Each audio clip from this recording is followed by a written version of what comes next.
The Tahitian cultured pearl, unique and peerless. Their gowns gleam like the shining lagoons of the Polynesian atolls. Their shape and their curves express the sensuality of a woman's body. Tahitian cultured pearls have all the color, charm, form, and subtle variations you could dream of, all bestowed upon them by the oysters that gave them birth.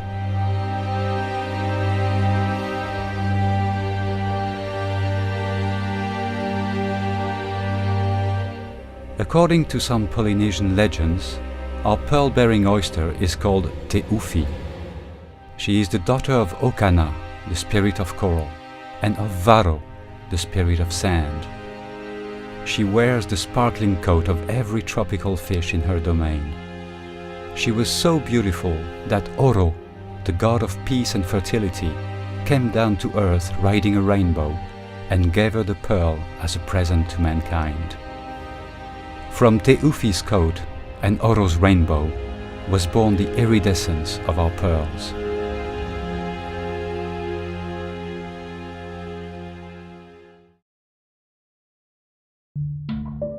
In ancient times, pearl-bearing oysters would naturally cling on to a piece of coral and prosper in their turquoise palace.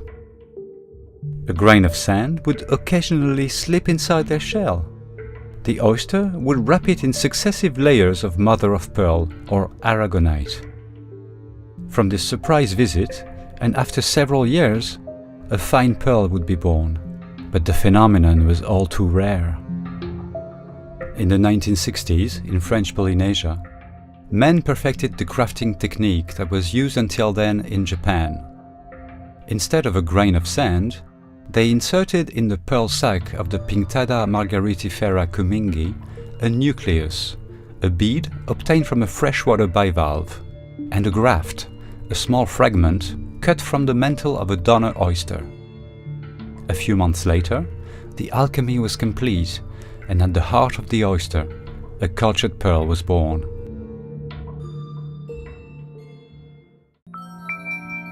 The French word for mother of pearl is nacre. It is derived from the Persian word nakar, meaning iridescent.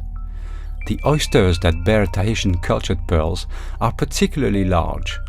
They can reach 30 centimeters in diameter and are called Pinctada margaritifera kumingi. Dwelling in Polynesian waters since the dawn of time, they are known for the quality of their mother-of-pearl secretions, of the aragonite variety. Today, young pearl-bearing oysters are harvested in some Polynesian atolls under the surface of the lagoon, along collector nets where the larvae affix themselves. Grafting occurs once they have reached adulthood. The operation takes place in grafting houses, modest cabins by the water's edge. This is where the expert grafter harvests what he has sown several months or years beforehand. From sunrise to sunset, the pearl farm is buzzing with the work of men and women. Their hands protected by thick gloves, they pull the collector nets out of the water, untie the young oysters, pierce their shell and clean them. This work allows them to remain on their isolated atolls and to make a decent living. Pearls are slow to take shape. They know not the meaning of haste, taking 18 months to reach maturity. Day after day, hundreds of fine layers of aragonite crystals build up around the nucleus and the graft that the expert grafter has placed in the oyster's pearl sac. On this secret alchemy depend the color of the pearl and the depth of her shine. Then, man removes the oyster from its lagoon and opens the secret chamber where the young beauty has grown. The pearl offers no resistance. She is extracted from the pearl sac, naked and defenseless. Man can then observe her, judge her, measure her, then classify her according to her diameter, her color, her shape, and the quality of her surface.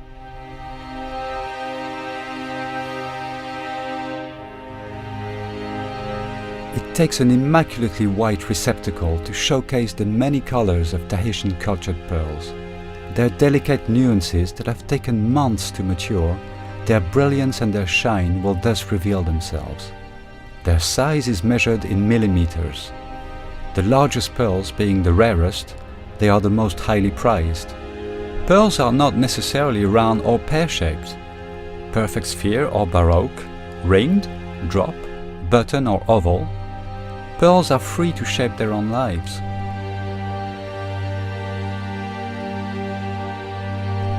Keishis are another example of pearl's whimsical nature. Sometimes the oyster rejects the nucleus to keep only the graft. The result is a tiny pearl of indefinite shape, but just as vibrant in color.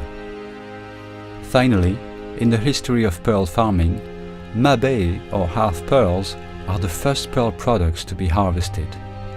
Grown from a half sphere placed on the inside face of the oyster, they, like the Tahitian cultured pearls, boast the same iridescent colors as Polynesian lagoons. In the Place Vendôme in Paris, or in New York, in Italy, Japan, China and elsewhere, clients will be competing for her look, her charm, her shine, her beauty, and some will even try to imitate her. The finest designers and craftsmen will display her as she deserves. Creators who understand how to set off her unique nature and reveal it to the eye and the mind, without artifice. She is also unique for being the only one in the world whose color is natural, without any mechanical or chemical treatment. Unique also because her quality is controlled before export by the government of French Polynesia and assessed by Maison de la Perle, which makes her the only cultured pearl in the world whose quality and thickness are guaranteed.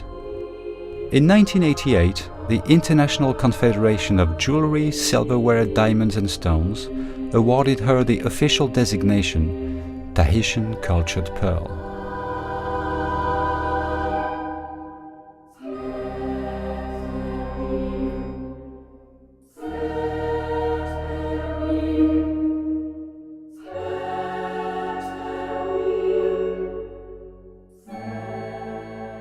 From her celestial legend to her birth in Tahiti's heavenly paradise, she embodies the symbiosis between nature and man.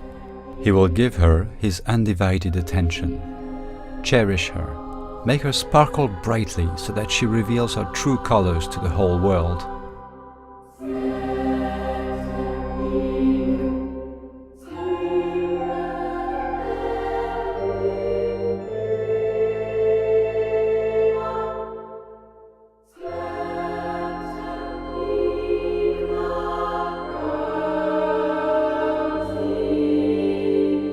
Rainbow from the South Seas, Princess of the Ocean, her promise is eternal, to give all men and women of the 5 continents the shine, transparency and colors of the crystal clear waters of Polynesian atolls.